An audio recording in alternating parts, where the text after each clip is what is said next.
The Great Ideas is a program devoted to uncovering the meaning of the ideas we all use every day of our lives. In the period to follow, Dr. Mortimer J. Adler will undertake to discuss some aspect of a basic idea. Dr. Adler. Welcome to another discussion of the great ideas. Today, we're going to consider the idea of God.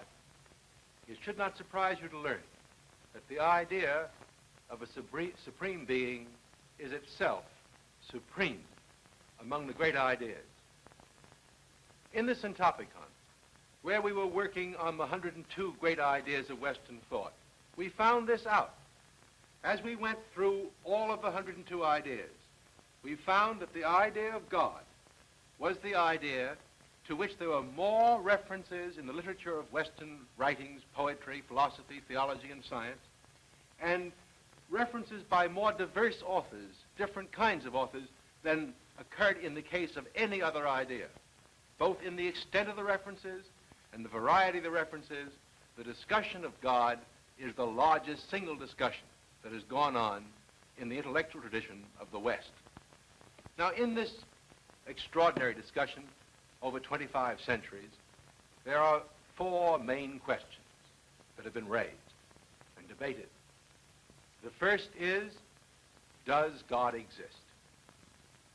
The second is, what is God's nature? What is God like? The third is, can we know God's existence and nature? Can we know God's existence and nature independently of revelation and religious faith, by the operation of reason, by the natural processes of knowing? And finally, the fourth question is, what is God's relation to the world and to man? Now, to these four principal questions, there are a number of answers, the names of which I think you are acquainted with. Let me do this very quickly, just to remind you of the fundamental positions that men have taken on these four questions.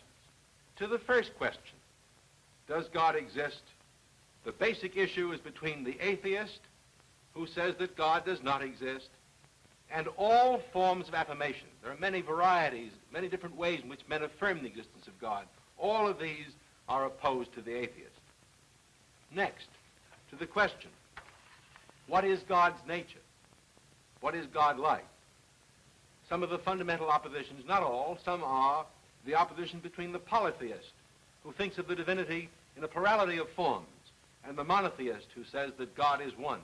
And among monotheists, as we know in the West, there are those who are Unitarian, that the divine nature is absolutely simple, and Trinitarian, who find in the divine nature three persons in the Godhead, as in the case of the Christian doctrine of the Trinity. And then there are those who think of God as an impersonal force in the universe, and those who talk of a personal God, a God which is a spiritual being, and a spiritual being having an intellect and will, in whose image man is made. Next, to the question, can we know God? Can we know God's existence and nature by the natural processes of our mind? There is the answer, first of all, given by the agnostic, who denies that, not that God exists, but who denies that we can know that God exists or what God is like. And he is opposed by all those who in various ways claim to have knowledge, natural knowledge of God. And finally, to the question, how is God related to the world and to man? There is the double opposition here, first between the deist and the theist. Deism holds that God, having created the world, set laws for it to obey, and no longer governs it, is not concerned with it by his providence, does not watch every, as the saying goes, his eye is not on every sparrow. Whereas the theist holds that God not only created the world, but governs it from moment to moment, and that the divine providence is concerned with every aspect of the world in which we live. Then there is the other issue between the theist and the pantheist. According to the theist, God is in the world, but also transcends it. He's in it by his power, but he's not identified with it. He transcends the world. There is God and the world. Whereas according to the pantheist, the world and God are coextensive. In a sense, God's whole being is in the world is itself the body of the divine being. But first, we must ask about God's nature before we ask about God's existence. We must have some meaning for the term God. We must use that word, God, with some definite significance before there's any way we can reasonably inquire whether the thing we are naming and signifying by the word God actually exists. For certainly, if what God is unknown to us and unknowable to us, then the word God can have no meaning, and there can be no sense to the question, does God exist? I want you to note something here. It is possible to give the word God very definite meaning in our minds without begging the question whether God exists. No matter how we conceive God, how definite our conception is, that still leaves quite open the question whether the thing we are conceiving, the object of our conception, really, actually exists outside our minds and independently of our thinking. Now, when we ask the question, what does the word God mean? How do we think of God? What is our conception of God? Three basic possibilities occur. And I think that these three possibilities are quite exhaustive. First, it is possible for us to think of God as totally, I emphasize the word totally, as totally unlike anything else we know. Totally unlike anything else we know. But if we think of God this way, then we can have no definite conception of God. For if God is totally unlike anything else we know, we have no way of going from the things we know to our understanding of God. We can have no carryover. We can attach no meanings from any of our settled meanings and understanding. Hence, if we take this possibility, we eliminate any further inquiry into the existence of God. Now we can go to the opposite extreme. And think of God as essentially like everything else we know. Most of the things we know in the world, most of the things in our experience are corporeal, finite, mutable, sensible, imperfect, changing in time. Now, if we say that God is essentially like all the things we know from our experience, we must be saying of God that God, too, is finite and corporeal and mutable and imperfect. Now, what are the consequences of thinking of God this way? Well, if we think of God this way, then, first of all, God's existence should be as knowable to us as any of the other things we know that are finite and corporeal and mutable and physical and sensible. But clearly this is not the case. Everyone understands, no matter what else he knows or what else he thinks, that God's existence is not as known to us or as knowable to us as all the things in the world of our experience. Moreover, this attribution to God of finiteness and corporeality and mutability, these characteristics that are common with all the things of our experience, violates, I think, anyone's sense of the notion of divinity. And it certainly violates the conception of divinity that is to be found in any of the Western religions. Now, there is a third possibility, a middle ground between these extremes. I started out, by saying at one extreme one could take the position that God is totally unlike any of the things in our experience. At the other extreme you could take the position that God is essentially like. Now then, the middle ground would be to say that God is both like and unlike. Both like and unlike the things we know, the things of our ordinary everyday experience. Now, when you say this, you've got to ask two further questions. How is God unlike the things of our experience? And how is God like the things of our experience? The answers are, God is unlike the things of our experience, the things we know in our daily experience, in those respects in which we recognize them to be the very opposite of divine. That is, the things we must say negatively of God are these. We must say that God is not finite, as the things of our experience are, that God is not corporeal, as the things of our experience are, that God is not mutable as the things of our experience are, that God is not imperfect as the things of our experience are. In other words, all of these negative attributions must be made. If we go to, this is the way in which we must understand God as being unlike the things of our experience. How then is God like the things of our experience? Here we must say that God is like them only in that respect which must be common to whatever is, which must be common to whatever is. Now, whatever is has being. And therefore, we must say of God, if we're going to say that God is like the things of our experience in any respect, that God at least has being, and whatever properties belong to a thing insofar as it has being. Only in this respect are we entitled to say that God is like the things of our experience. Now, this leads us, I think, to a profound understanding of how we must conceive God. For perfectly clear is it not to all of us that we must not only conceive God as a being, I don't mean now an existent one yet, because all I've talked about is a being, possible being or an actual being, either way. If we conceive God as a being, we are only conceiving God if we conceive of God as a supreme being. And when we say that we conceive of God as a supreme being or as the supreme being, some things follow almost at once from this. A very famous argument arises at this point called the ontological argument of St. Anselm. Let me state it for you.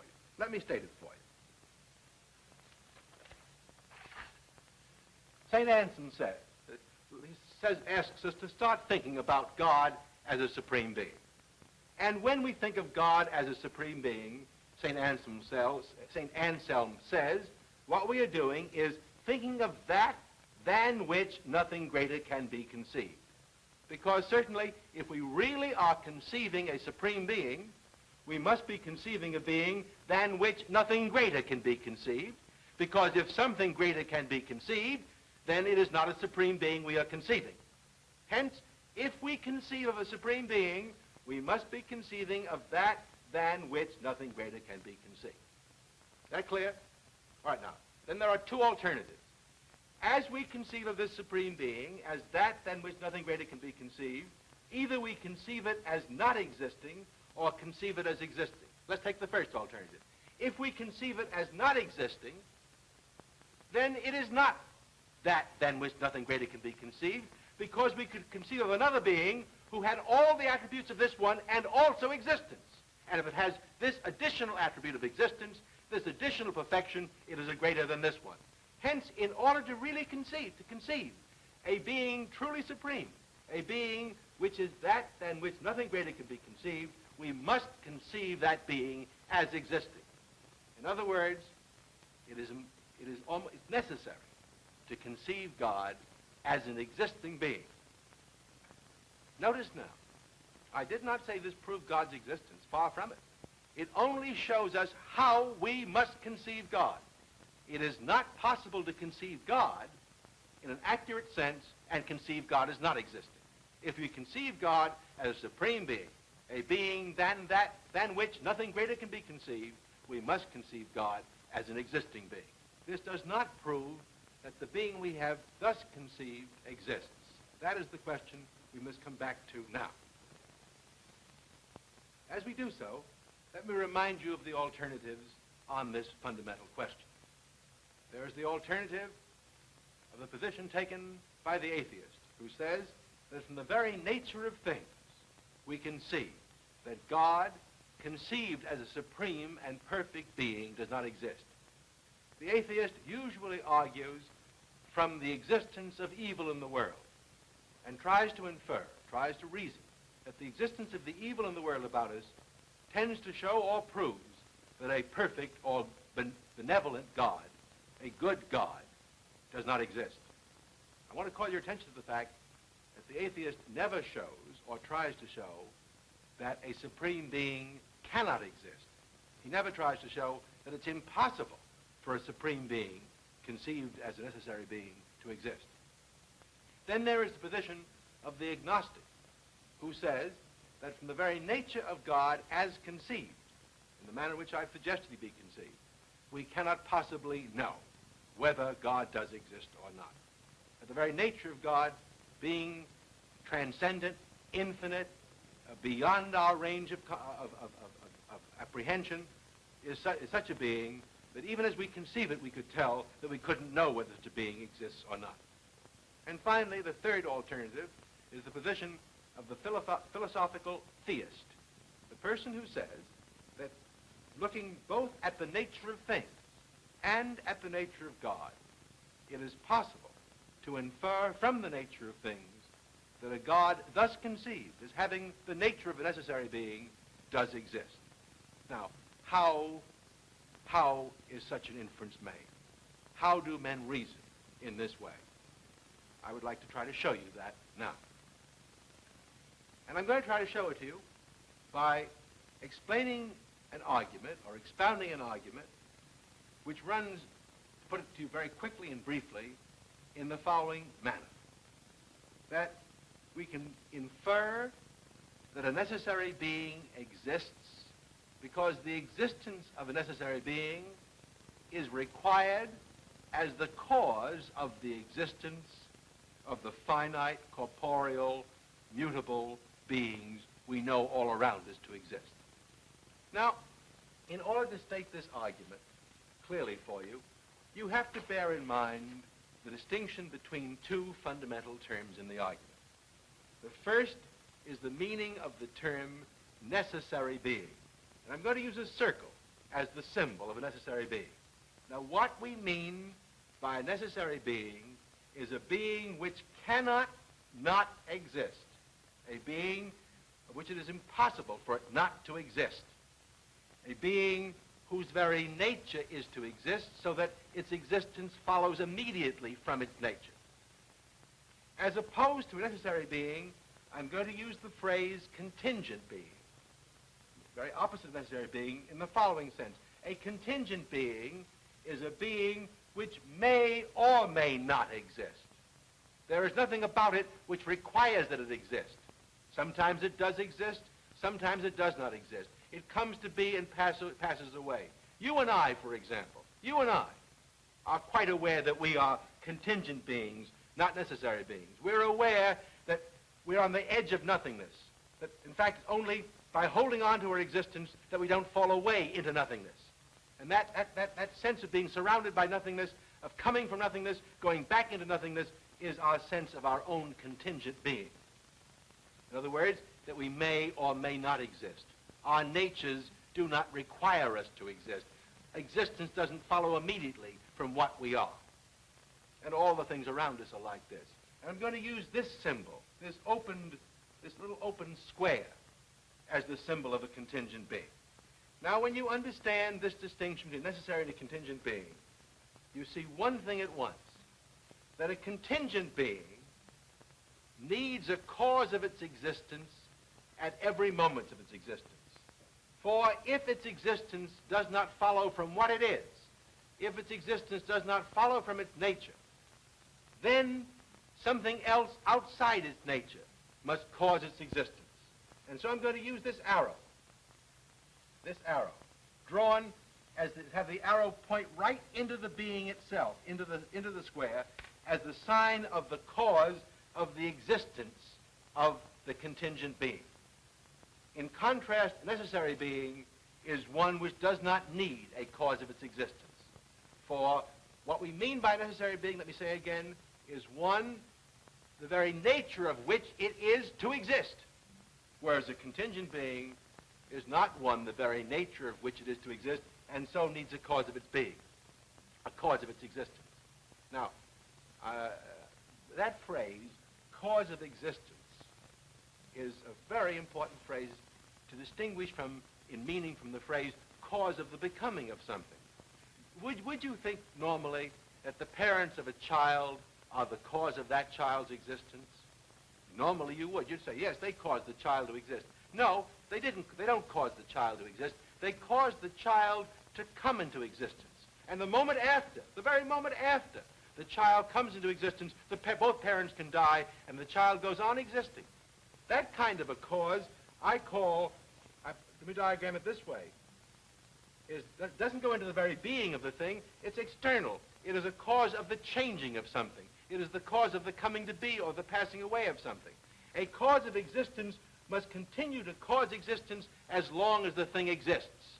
And so parents are not the cause of the child's existence, since the child continues to exist long after the parents do not exist, and they cease to operate as causes. Now I want you to notice this now, that a contingent being is one which requires the cause of its existence to cause its existence at every moment of its existence. Now with these distinctions, let me name three propositions for you about these two kinds of beings. The first proposition is that contingent beings do exist. You and I are contingent beings. We may or may not exist. We come into being and pass away. We exist. Chairs, tables, trees, cats and dogs, all of these are contingent beings. They exist. So the proposition, contingent beings exist is true, is it not? And the second proposition is, from the very understanding you have of contingent being, that every contingent being needs a cause of its existence at every moment of its existence. And the third proposition is that no contingent being can cause the existence of another. I didn't say that a contingent being, a parent, for example, could not cause the coming to be of a child. I only said that a parent, which is a contingent being, doesn't cause the existence of a child. That parent, so long as the parent exists, also needs a cause of its existence. I'm only saying here now that no contingent being can cause the existence of any other contingent being. Now, one more proposition, and that proposition is that whenever the effect exists, the cause required for the existence of the effect must also exist. Now, with those propositions, I can state the reasoning to show that God exists. The reasoning runs as follows. In fact, you already have it in mind. All I'm going to do now is put it in good order. Here are the propositions. First, if the existence of an effect, listen to the ifs, if the existence of an effect implies the existence of its required cause. Second, and if contingent things exist. And third, and if everything contingent must have a cause of its existence at every moment of its existence. And fourth, if no contingent thing can cause the existence of another contingent thing. If you can't put a contingent thing here as the cause of the existence of this, but only can put a contingent thing as the cause of the becoming or change of a contingent thing, then, if these things are true, then it follows that a necessary being exists. Then it follows that a necessary being exists as the cause of the existence of each contingent thing at every moment of its existence. Let me repeat the argument again for you now. If the existence of an effect implies the existence of its required cause, and if contingent things exist, and if everything contingent must be caused to exist, and if no contingent thing can ever cause the existence of another contingent thing, then it follows that a necessary being exists as the cause of the existence of the contingent things known by us to exist. Does this argument, which I've just been expounding to you by means of these diagrams, prove the existence of God, conceived as the supreme being and therefore as a necessary being? Let me say at once that it would prove the existence of God if all the premises in the chain of reasoning could be known by us or asserted by us as true. If all those ifs that I stated in that chain of the argument could be asserted as really true, then I think the person who asserted them as true would be entitled to say he knew God's existence as the conclusion of a rational process of proof or inference. Now, philosophers and theologians differ about this. Some philosophers and theologians think that we can assert all these premises as true, and therefore that we can know by our reason that God exists. Other philosophers and theologians doubt, very seriously doubt, that we can assert the truth of these premises, and therefore they think that we are in grave doubt, as far as our own natural knowledge goes, about God's existence. Now, my own view here is neither the one nor the other of these two extremes. I think of the four premises or propositions that constitute the body of the argument, I am clear and certain about two of them. I am clear that contingent things, things like you and me, or trees and stones, that such things exist. I am also clear that if the effect exists, the cause required for its existence must exist. These two things I'm clear about.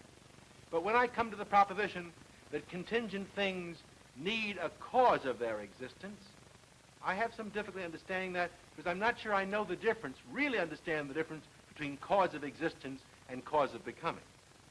And the most difficult proposition of all for me to understand is the proposition that contingent things cannot cause the existence of anything. That they can only cause the motion or change or becoming of things, but not the existence of anything. Now, I think that some people are better able to understand these matters than I am. And for people who can understand them better than I think it's fair to say that they, in their understanding, really understand and know the truth about God's existence. I would go so far as to say that even for persons like myself with a weaker understanding of the truth of these propositions, I have some rational grounds for asserting that God exists, even though I have to make a leap beyond those rational grounds to a belief. My reason carries me just so far, being weak, my understanding doesn't carry me the whole way, yet my understanding and reason carry me far enough so that I'm entitled, as a rational man, as a reasonable man, am entitled to make a leap beyond reason to the belief that God exists. And when I make this leap, I think I make it not to a belief in the God of the philosophers, but I think the God I believe to exist is the God that is worshipped by the religions of the West. As Pascal says, the God, not of the philosophers, the God of Abraham, Isaac, and Jacob. I'm afraid our time is up, and this must conclude our discussion of God. Next time, we shall consider another great idea and deal with some of the fundamental issues it raises. I hope you'll be with us again. Thank you very much.